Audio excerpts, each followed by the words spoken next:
Hey, everybody. Welcome back to another episode of the Outdoor Adventures podcast on Brownfield. I'm Brent Barnett. This week's show is brought to you by Beck's Hybrids. At Beck's, we are and will remain farmers at heart. On this portion of the show, I thought I'd jump on here and talk about my archery season here in Iowa for the 2025 season, kind of give you an update on how things have gone for me this year. One of my first hunts of the year came back on October 7th, and I went out to a piece of public land relatively close to where I live here in South Central Iowa, and it was a great hunt that evening. I went out, I sat on the ground on a piece of public I'd been to before, and it was actually the same property where I harvested my 2024 buck. And so I sat there that evening on October 7th and was able to harvest a doe. That was just such a cool hunt, like harvesting a deer off the ground with my compound bow. Made for a quick track, made a great shot on her at about 15 yards. And the best part of that hunt, you guys, was I was able to take my two oldest kids with me. Their ages 6 and 5. And that was the first time I ever took them out for a track. So before I went and picked them up, I went and recovered the doe, field dressed her there on public, and drug her to an area on the property that would have been, relatively easy for my two little kids to walk in there and help me. So after I did that, got the doe field dressed, got her tagged. I went home, picked up the kiddos, brought them out to the public forest with me at night after dark, and they each had their own little flashlights, some headlamps. It was so cool. Like, we walked out there and they just soaked it all up. They're still talking about it to this day. We got that doe, took her to the processor, and actually donated the meat to Iowa's Help Us Stop Hunger program, the HUSH program, which helps donate venison to local food banks across the state. So that was my first hunt of the year, which was great. Able to put a tag on a nice doe on Iowa public land. Fast forward ahead, and I had some PTO from work coming up the week of November 3rd. It's my favorite week to hunt, the first week of November. I was really excited coming into the rut this year. I just had a really good feeling. I don't know why. I probably could say that every year that I have a good feeling going into the rut, but man, I was just really excited to get out there. So we come to the morning of November 3rd. It's a Monday. Wake up, obviously before sunrise, and I did not feel good. I must have come down with some sort of a flu bug or an upper respiratory issue during the night. And when I woke up that morning, I felt so bad, and I thought I had a slight fever that I almost didn't go out into the woods and go hunting. But for some reason, there's just that voice in my head that said, you can't kill him from the couch. So I pushed ahead and got ready that morning and went out. I got around a little late by the time I arrived to the property that I was going to, which ended up being the same property where I harvested that doe on October 7th. I got there pretty close to where legal shooting hours start. So in Iowa, it's a half hour before sunrise. So when I was walking in to the forest there, the state forest, I think it was only like 10 or 15 minutes until legal shooting light was going to start. So I was kind of pushing it there. I didn't see anybody parked in the parking lot or along the road of this public piece. So I got in, and as I will note that as I was walking in, just off to the right of the access trail across the gravel road on some private, just within about 60, maybe 70 yards, in the moonlight silhouette, I could see a nice buck across the road watching me walk into the property. And I remember plain as day saying to myself, wow, that's a goofy looking buck. He had like a good, what I would call 8-point side. And then on the other side, it was like the main beam came up out of his head and drooped straight down.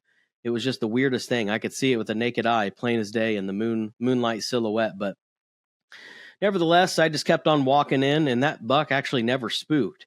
I watched him put his head back down. He kept feeding in the private beans there across the road. So that was pretty cool. So I get into the spot. It's the first morning of my PTO for rut hunting. And, it was, the first couple hours there was pretty slow. Didn't see any deer during legal shooting hours for the first couple hours. And, man, everything just changed so fast. At about 7:55, I would say, in the morning, behind me where I was set up on the ground. Again, I was ground hunting on this hunt with my compound, and something that I've been doing a lot of the last 5 years. I thought I heard something behind me, thought I saw something behind me, and sure enough, it was, I don't know how big of a buck it was or its size or anything, but I definitely saw a buck going through the tree line behind me directly, and I wasn't set up to shoot that way. And heck, it could have been that buck I saw across the road on private, and he had just come over and was starting to, be on the search for some does or something. But anyways, I got down onto my knees out of my little chair that I take with me and set up for my ground hunts, and I turned around completely and faced that way for about 5 minutes. And I did bleat a couple grunt calls that way and didn't get any sort of response or anything. So after about 5 minutes of sitting there, I decide, well, I need to turn back around, and I need to turn back around and face the area that I'm set up on to shoot, which is like I'm sitting in the wooded tree line, and out in front of me is kind of a little cut clearing that the state had put in there a couple years ago. And I kid you not, I'm going to show it to you here on some video, because thankfully I was able to capture a lot of this hunt on a GoPro that I had attached to my forehead right here. And I'll show you the film after I stop rambling to you on this monologue episode of Outdoor Adventures. But I no more sit down back on my little hunting stool thing, a little chair, get my bow set up, and I turn and look out into the clearing, and I see a doe about, I don't know, 35, 40 yards away, broadside in the clearing. Her mouth is hanging wide open and she's panting. And I immediately know there's a buck behind her, because that's just a prime indication she's being chased. Sure enough, right then I see this huge buck behind her, really big buck. Don't know, on first naked eye instinct of looking, I didn't know how many points he had. I just knew he was a really nice buck. Good enough for me to shoot. I'm not picky. So it all happened so fast in just the blink of an eye. This doe, she starts to run again, and he starts to chase her, and they actually turn right at me and start running my way. And I pick up, and all this, it's amazing what you remember in that kind of slow motion of that 5 seconds of realizing they were running straight at me. I picked up my bow, I drew back really fast, and I actually stood up, because I could tell that they started to turn to their left to enter the tree line, and would be out of sight for me at that point and be long gone.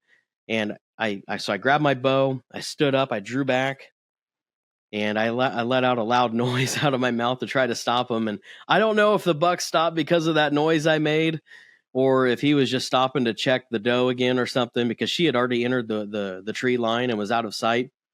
There he was, standing at 10, 15 yards, and was just out of my shooting lane I had for that clearing, and was behind some brush. Not like some big sticks or big twigs or anything, just some like browse, small leaf, little tiny twigs type of foliage, I guess you could say, some greenery.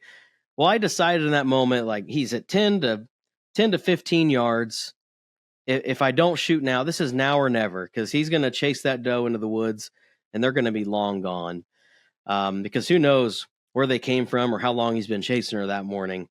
So I did the best that I could in that moment.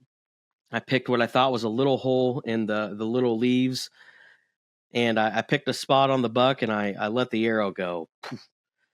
And I saw immediately that the arrow connected. He did a big mule kick. Again, you'll see this in the video in just a second. I'm going to play it for you.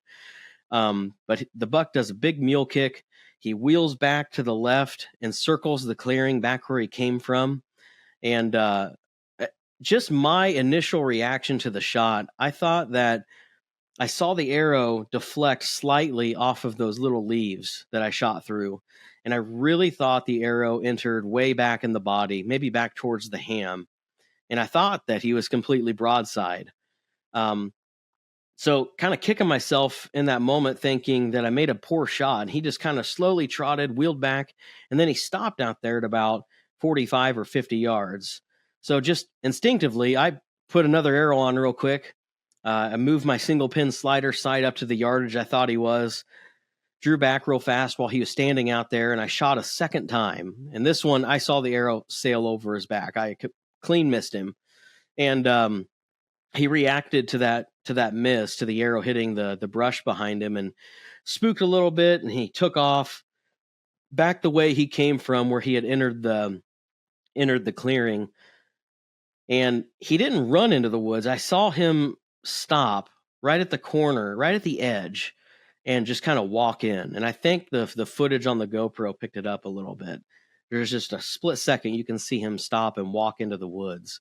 So at that point, not knowing about that first shot, the one at 10 to 15 yards, I just completely backed out. I didn't want to step out there and look at the shot side, because it was in vision inside of where he entered the forest. And the last thing I wanted to do was, if it was a poor shot, was to get out there, him see me if he had bedded down, and get bumped and take off. Because usually, I mean, we've had a number of professional trackers, dog trackers, on this outdoor adventure show. And I've learned through the years of listening to them saying, if you bump them out of their first bed, the odds of finding them are not likely. So I just completely backed out, made a huge loop around the property, and went back to my car, and I went home. So that was at 8 a.m. when I shot this buck. I went home and I reviewed the footage, and I couldn't really tell where I hit him. You could in the replay, when he's running away in the slow-mo that I made, you can see the arrow hanging out, sticking out the right side of him. But you can't see where the entrance is, because you're looking at the left side of his body. You can just see the fletchings on the opposite side. I sent that to several people that I know and trust, my friends, and they all thought I smoked him, and said, "Oh, I bet he's down right inside the tree line, right where you last saw him." I wasn't as confident as they were. Turns out I probably should have been, but I waited 6 hours. Ended up waiting 6 hours to go back and look for this deer. And my good friends, who have all been on this show as guests before, Noel Gandy from Buck Ventures, Caleb Drake from the Backwoods Bulletin podcast, and my friend Dwayne McIntyre, who lives in the same town that I do. All three have been guests on the show. They all came along with me to track this deer, and we go in there late in the afternoon. I don't know, at that point it was like 2 p.m. or 2:30 or something like that.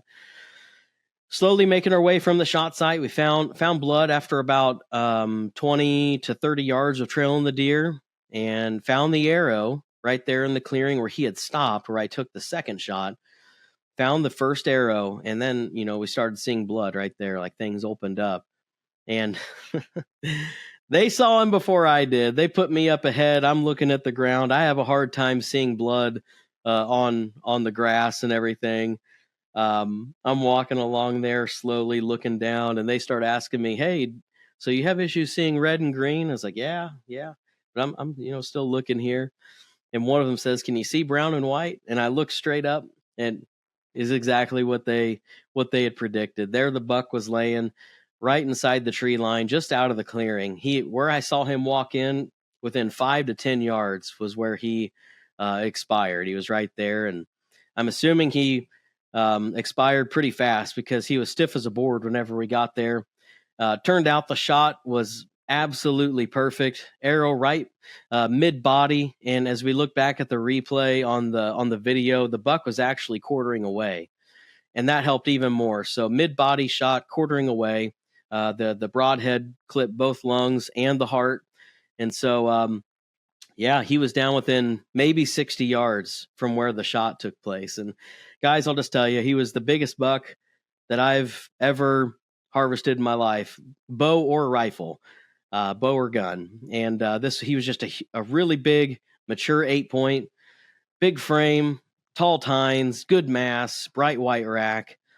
Was just so stoked. So thank you. I appreciate you coming here on the podcast, as always, putting up with me this week with a quick monologue, getting my first Pope and Young buck that I've ever taken. And I'm so thankful that my friends got to go out there with me, and they helped me. And it was nice to be able to sit there and celebrate with them and reminisce and talk about just the hunt and how it all went down. And I'm always going to remember that one.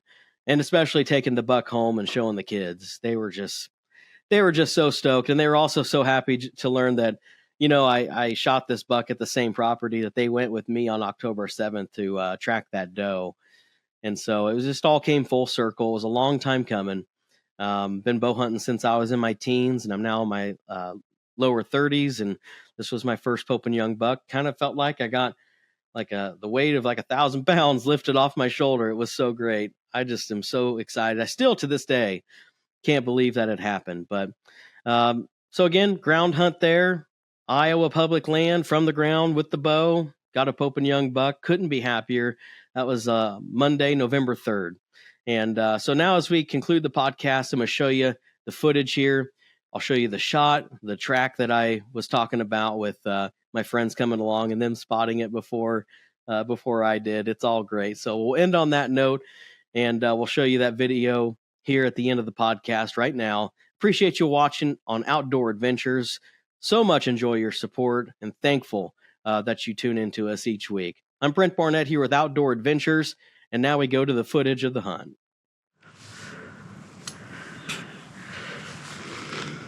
Oh my God.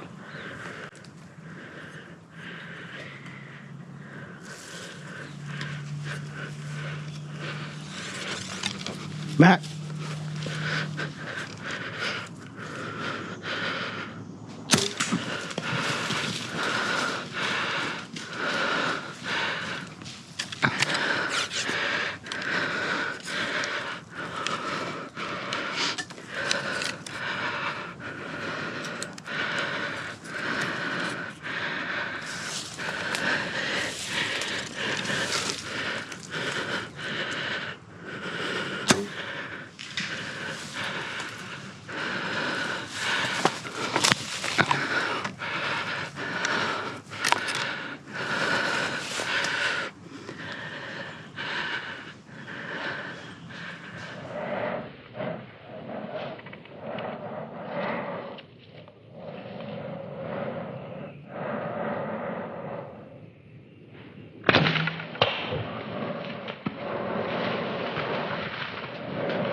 Noel. So, Noel. Sorry, Yeah. Noel, nice to meet you, Dwayne. Gandy's the last name. Gotcha. Nice to meet you, Noel. So do you want me to snag my bow and Yeah. and put my tag in Yeah, my pocket bring your just in tag, too. case, just in case we need a follow up? Yeah. We're not gonna need it. We got the gang here. We're gonna go look for this buck. We got the Mississippi Bloodhound, Noel Gandy. Wolf, wolf. Got Caleb Drake We're gonna get him. and my buddy Dwayne McIntyre. Yep. Let's go get that buck.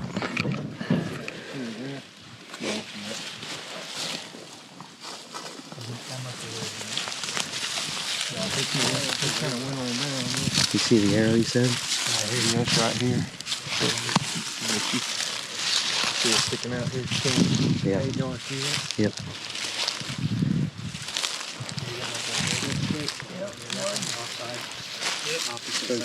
Both sides. Blood right here. Okay. Good. Here, you want me to? Yeah. I can't see it, guys. That's a good idea. Somebody else's idea. The colorblind guy. Yeah, he kind of opened him up. That's your arrow top.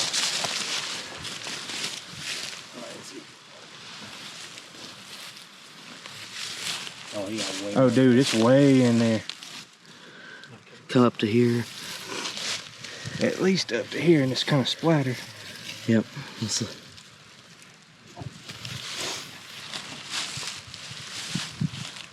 Smells good. Why don't you go on up a little bit?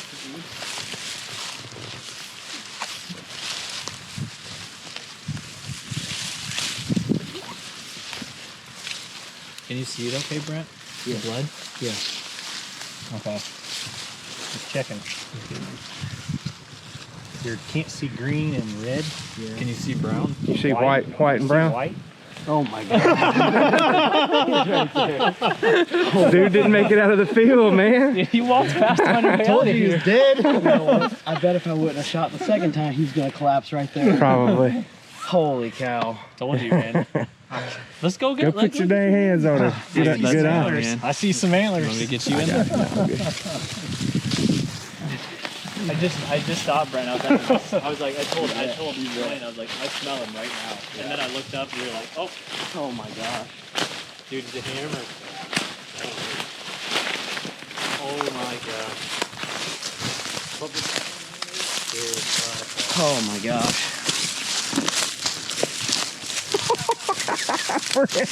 What did you do, dude? I don't. Man, that was way more forward than I thought. Way forward, yeah. I told you. Yeah, I told you. How about that for public land, huh? Dude, congratulations, Brent. Man, sorry you drove all the way up here. Whatever. This is awesome. Yeah, this is I awesome. can make it back in time to hunt. How stiff is Oh, he? he's stiff. Yeah, he's been dead the whole time, man. I made you wait, man. I feel bad for you. I can't Having believe to wait. Oh, Brent, what did you do, man? that's the biggest buck of my life, you guys. Oh my gosh. He's just Look at this. looking beautifully. Man, he didn't go, what, 60 or 70 yards from the shot? No. I'm always gonna remember that one. Holy smokes. Thank you guys for coming. Thank you. This is awesome. This is awesome. I cannot believe that. One of you guys said, I bet he went right over that little clearing edge and dropped. Well, Missouri can really grow them, can't they? Exactly. What's up, buddy? That's awesome, buck. Man, Look at that thing. I told you to be riggered. How stiff after you. He didn't go like 60 yards. Oh man. He's just a good one. He's a good one. He looks dude. like a freaking stud right here. Well, yeah. Like you've done this before. watch too much YouTube. Oh my gosh. That's awesome. Hold on just a second. Yeah, maybe I should go over here a little bit.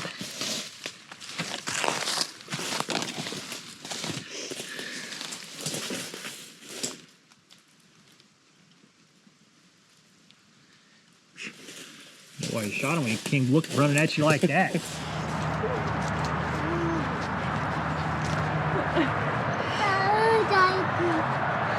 What do you think? Good. Go see it. Go see it. Good idea. You want to go see Daddy's deer? Yeah. What do you think, buddy? You want to come touch his horns? You want to touch him? Can we eat him? No. What next? Daddy, I Can want you to say hi? Hi. First, give me a smile. Right here, guys. Hey, Lennox. look, smile. Can you say cheese?